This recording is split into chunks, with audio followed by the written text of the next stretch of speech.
ও নিচের ইয়েটা কি বলে কেমন হয়ে গেছে, চর পড়ে গেছে।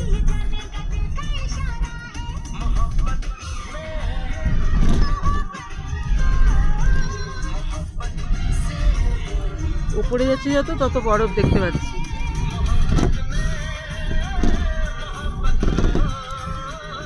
ও সন্ধ্যাদি, বড় ব্যাগ নিয়ে এসছো? হ্যাঁ না, একটু বরফ নিয়ে যাবো ভাবছিলাম। এই জামা কাপড় ফেলে দিয়ে বরফ নিয়ে যাবো। হ্যাঁ, ও পেট গরম বলে না আমাদের। ঠিক বলেছো তো, এই তো হেঁটে মাথা আছে।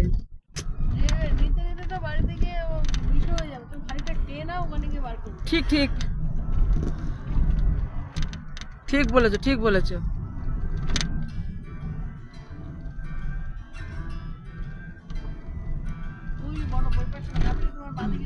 এই তো তুলছি তুলছি, চিন্তা নেই চিন্তা নেই, সব উঠছে। এটা ছোট পাহাড়।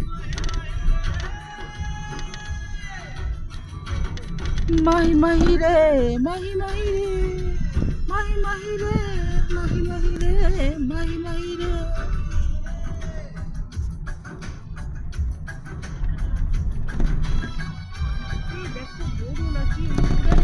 কোথায় গরু?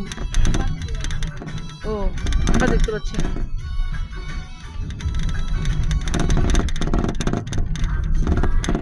আচ্ছা মা মেরি, আচ্ছা মা।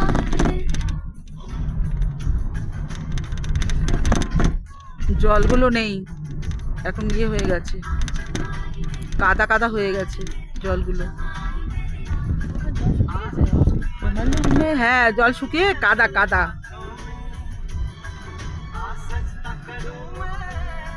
इन हाथों में झलक रही है आजा आजा माहिया, ओ आजा माहिया आजा माहिया, ओ आजा माहिया। এর পরেরটা দেখো কি সুন্দর লাগছে, দেখো এর পরের বরফটা বেশি ভালো লাগছে।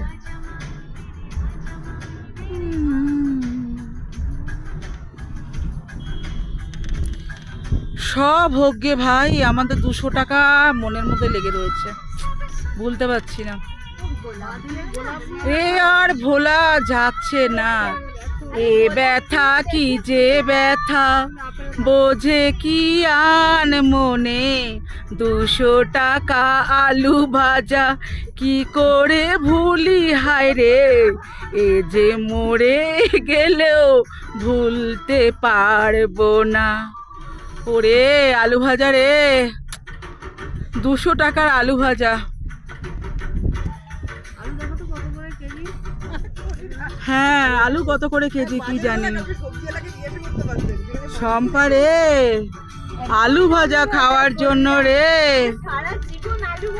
সারা, সত্যি যখন যখন আলু ভাজবো তখন তখন কাঁদবো যে 10 টাকা কিলো আলু ভাজা, 10 টাকা কিলো আলু ভেজে খেলাম 200 টাকা দিয়ে। এ দুঃখ কোথায় রাখবো ভগবান। আর খেলাম কি পান্তা ভাতে টাটকা বেগুন পোড়া।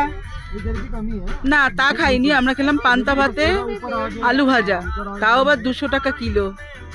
এই 200 টাকা হচ্ছে গিয়ে ভাজাতে নিল। আর যদি রাধুনি যদি টাকা চাইতো সেখানেই বোধহয় আমরা শেষ হয়ে যেতাম। কাশ রাধুনি আমাদেরকে ছাড় দিয়েছে, রাধুনি যদি ছাড় না দিত সেখানেই আমরা শেষ।